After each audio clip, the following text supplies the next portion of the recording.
शुभ दोपहर छात्रों। शुभ दोपहर छात्रों। मैं सुरेखा ताड़े YPS स्कूल की ओर से आपका हार्दिक स्वागत करती हूँ। आज हम कौन सा सब्जेक्ट पढ़ने वाले हैं? आज हम पढ़ने वाले हैं हिंदी। हिंदी भाषा मैं आपको पढ़ाने वाली हूँ। आशा करती हूँ कि आप लोग घर पर स्वस्थ और तंदुरुस्त होंगे। देखिए, हिंदी पढ़ने से पहले आपको पता होना चाहिए कि आपको कौन सी बुक्स है ना? तो मैं आपको बुक्स के बारे में बताती हूँ। देखिए, इस प्रकार आपकी बुक्स है। ये जो मुख्य पृष्ठ है, इस प्रकार का चित्र यहाँ पर दिया गया है। देखिए, ऊपर है हिंदी सुलभ भारती 7वीं कक्षा, और इस प्रकार का जो चित्र है यहाँ पर दिया गया है। अभी देखिए, लास्ट का पेज इस प्रकार का है।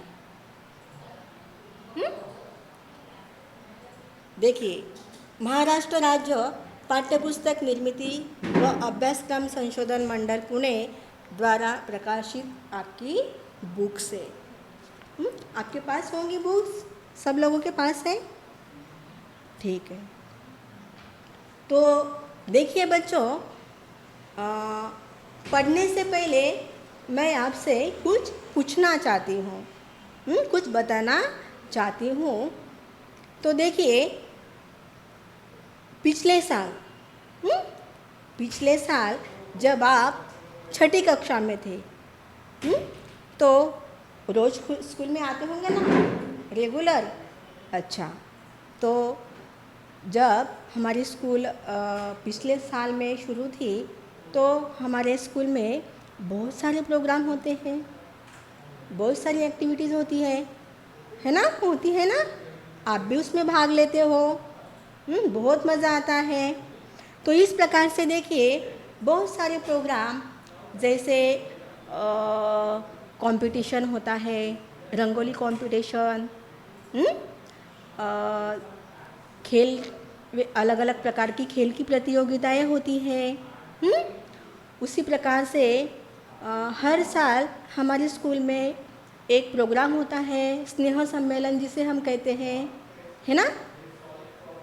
और इस प्रकार से हमारे स्कूल में और क्या होता है, याद करो। इस प्रकार से हमारे स्कूल में देखिए एक मेला भी लगता है। वो आनंद मेला नहीं, वाचन मेला, पुस्तकों का मेला। तो देखिए, आज हमें देखना है वाचन मेला। यानी वाचन मेले में क्या क्या होता है, आपको तो पहले ही बता दिया मैंने कि अलग अलग प्रकार की पुस्तक जो होती है वह वाचन मेला में होती है। तो इस प्रकार से आज हम वाचन मेला, ये जो हमारा टॉपिक है, उसके बारे में जानकारी मैं आपको दूंगी।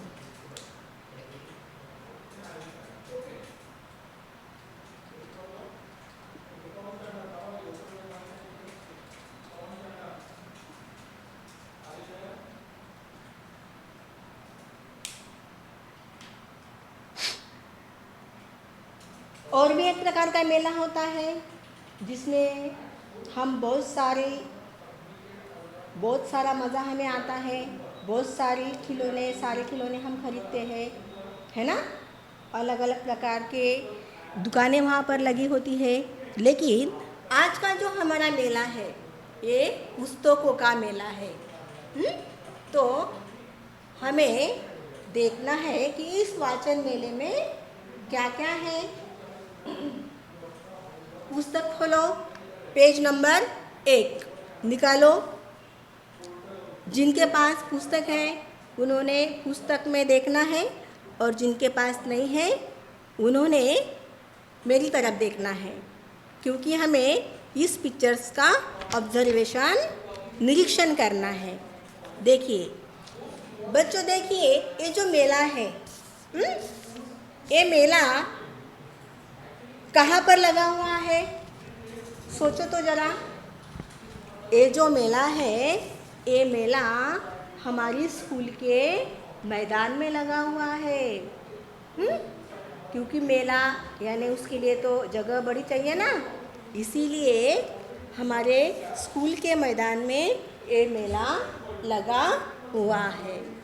तो देखिए, मेले में आपको क्या क्या दिखाई दे रहा है? मेले में आपको चारों ओर पुस्तक ही पुस्तक, किताबें ही किताबें दिखाई दे रही है। तो देखिए, सबसे पहले हमें देखना है कि ये क्या लिखा है यहाँ पर। देखिए, यहाँ पर लिखा है बाल साहित्य, मतलब बालकों से संबंधित जो साहित्य है, वो जो बुक्स है, ये बुक्स यहाँ पर मिलती है। तो आप मुझे पूछोगे मैडम बाल साहित्य मतलब क्या? बताती हूँ। हाँ,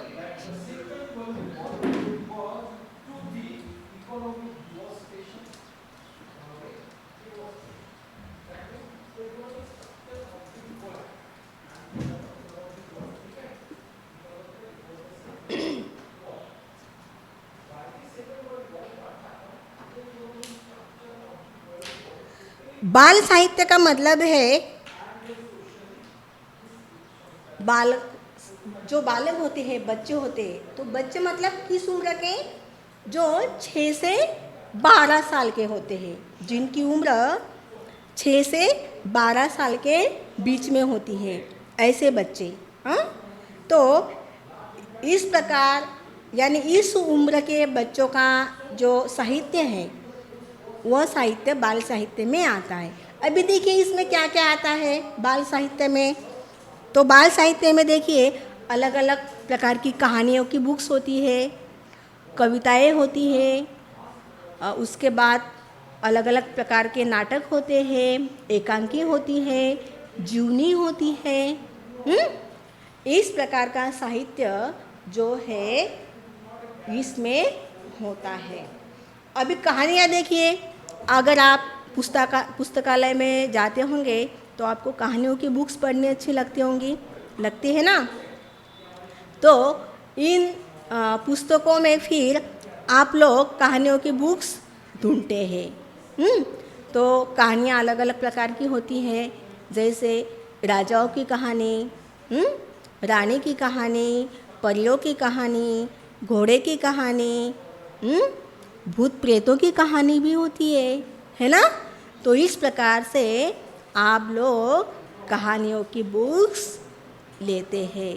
तो बच्चों, ये जो साहित्य होता है, इस साहित्य के माध्यम से बच्चों को पढ़ने में रुचि निर्माण होनी चाहिए, यही एक उनका उद्देश्य होता है। और उसके साथ साथ बच्चों के ऊपर नैतिक संस्कार जो होते हैं, ये नैतिक संस्कार बच्चों में आने चाहिए। ये सारा उद्देश्य सामने रखकर ये जो बाल साहित्य है, ये बनाया जाता है। अभी देखिए, अगर आप बुक्स लेते होंगे कहानियों की, नाटक की, तो ये जो बुक्स होती है, इस बुक्स में बहुत सारे सुंदर सुंदर चित्र होते हैं और अधिक से अधिक चित्र ही होते हैं। इसीलिए ये बुक्स आपको देखने में और पढ़ने में बड़ा आपको मज़ा आता है ना? ठीक है, तो अभी देखिए आगे चलते हैं। विज्ञान कथा, यानी विज्ञान मतलब विज्ञान से संबंधित वैज्ञानिक जो लोग होते हैं, उनसे संबंधित जो कथाएं होती है, वो साहित्य यहाँ पर मिलता है।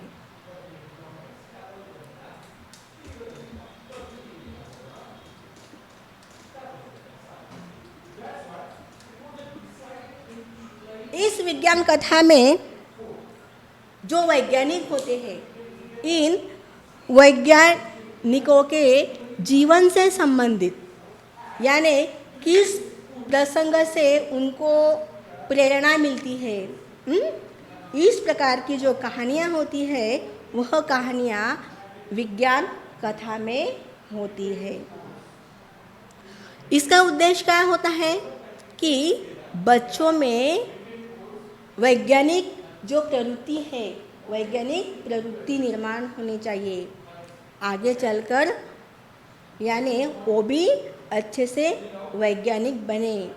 इस प्रकार से अगर वैज्ञानिक दृष्टिकोण उनके अंदर होगा, वैज्ञानिक दृष्टिकोण अगर वो जानेंगे तो उनके अंदर का जो अंधविश्वास है, जो अज्ञान है, वो दूर होगा और नया ज्ञान यानी रियलिटी जो क्या है, इस रियलिटी के बारे में जो जानकारी है वो हमें विज्ञान ही देता है। तो इस प्रकार से विज्ञान से संबंधित कथाएं विज्ञान कथा में होती है। अभी देखिए ई बुक, अभी देखिए ई बुक के बारे में मैं आपको बताती हूँ।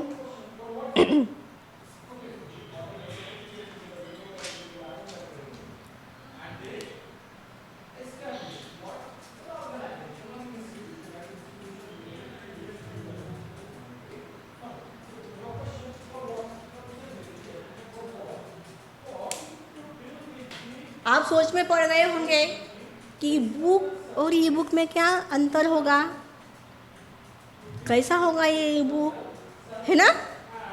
सोचने में लग गए ना कि कैसा दिखता होगा ये ई बुक। तो बच्चों देखिए, ये जो बुक्स है हमारी, ये क्या है, एक हार्ड कॉपी है ना, एक हार्ड कॉपी है। इसको हम बैग में कहीं भी लेकर जा सकते हैं, पढ़ सकते हैं खुला करके, है ना? हाँ, तो लेकिन ये जो ई बुक है, ये ई बुक मतलब इसी बुक के अंदर जो कुछ लिखा हुआ है,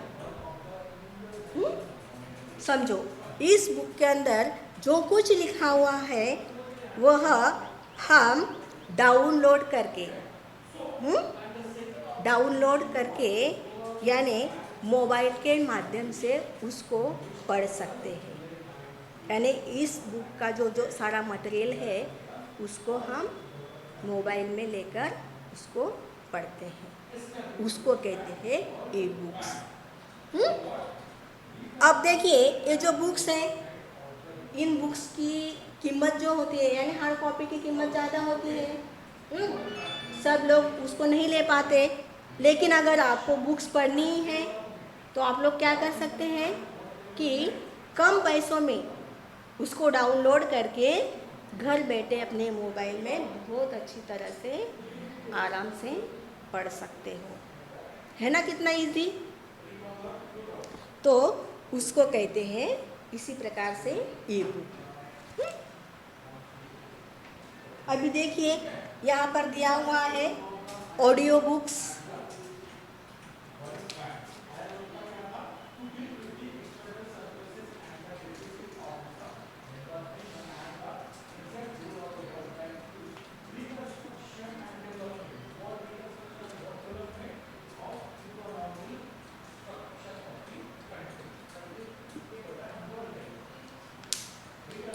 ऑडियो बुक्स मतलब इसको हम बहुत अच्छी तरह से ऑडियो करके सुन सकते हैं, उसको कहते हैं ऑडियो बुक्स। तो इस प्रकार की बुक्स यहाँ पर लगी हुई है। अभी देखिए, थोड़ा हम इधर आते हैं। इधर आने के बाद यहाँ पर लिखा है किशोर साहित्य। किशोर मतलब किसी व्यक्ति का नाम नहीं, ये जो है किसी व्यक्ति का नाम नहीं।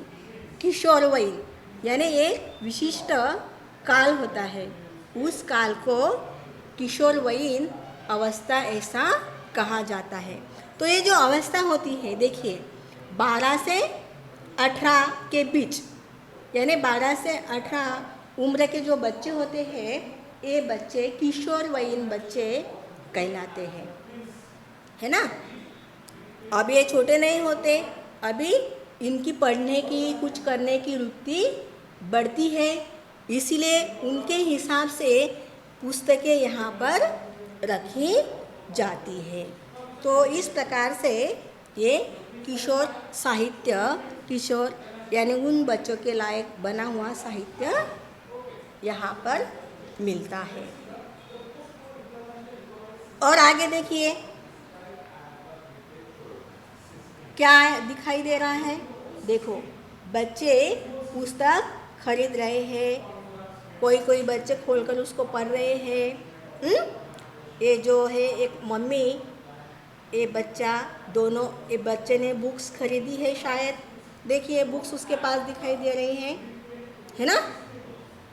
आप लोग भी अगर किसी मेले में जाएंगे तो वहाँ पर तरह तरह की बुक्स आपको मिलेगी। फिर आप लोग क्या करते हैं, उसकी सूची बनाते हैं कि हमें ये बुक खरीदनी है, और वो सूची अपने मम्मी पापा को दिखाते हैं कि नहीं मम्मी पापा हमें ये बुक्स लेनी है, हमें ये बुक्स पढ़नी है। ऐसी जिद करते हो ना।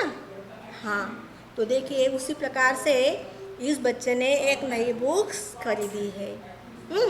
यहाँ पर देखिए क्या दिखाई दे रहा है आपको। यहाँ पर एक शोभा यात्रा निकाली गई है पुस्तकों की, पुस्तक का महत्व बताने वाली, या उसको क्या कहा है, ग्रंथ दिंडी, इस प्रकार का नाम उसको दिया गया है ना। देखिए और यहाँ पर आपको पुस्तकों से संबंधित कुछ घोषवाक्य भी दिए गए हैं। देखिए पहला घोषवाक्य मैं आपको बताती हूँ। घोषवाक्य मतलब स्लोगन जिसे हम कहते हैं। देखिए पुस्तकों से पाए ज्ञान, जाने भाषाएं विज्ञान। यानी इससे क्या समझ में आता है कि जो व्यक्ति पुस्तकों से ज्ञान प्राप्त करता है उसे सारे भाषाओं की और विज्ञान की जानकारी मिलती है। दूसरा स्लोगन देखिए, ये देखिए यहाँ पर, पुस्तकें हैं हम सबकी साथी, प्रज्वलित करें ज्ञान की बातें। और इस प्रकार से यहाँ पर बताया गया है कि पुस्तक हमारा सच्चा साथी है, पुस्तक ही हमारा सच्चा मित्र होता है, और इसका अगर साथ रहा तो हमारा ज्ञान जो है वह प्रज्वलित होता है, बढ़ता है ना। तो बच्चों देखिए आपको पता है वाचन दिवस कब मनाया जाता है, कब मनाया जाता है वाचन दिवस। देखिए जिस दिन अब्दुल कलाम है ना, हमारे माजी राष्ट्रपति, जिनका जन्मदिन रहता है, याद आया कुछ।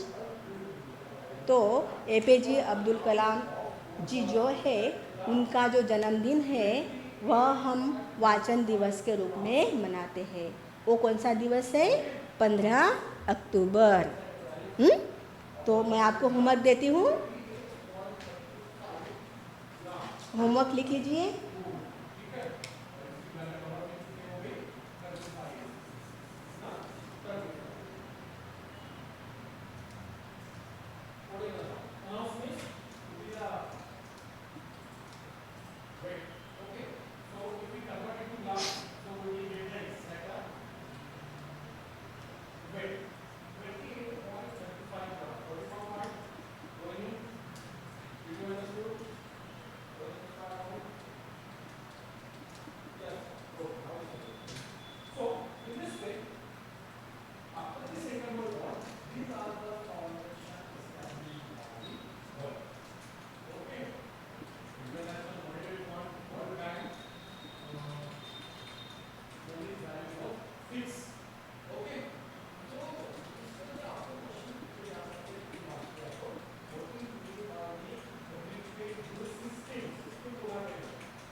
पुस्तकों का महत्व इस विषय पर आपको 15 लाइन लिखनी है। ठीक है, आज के लिए इतना ही। धन्यवाद।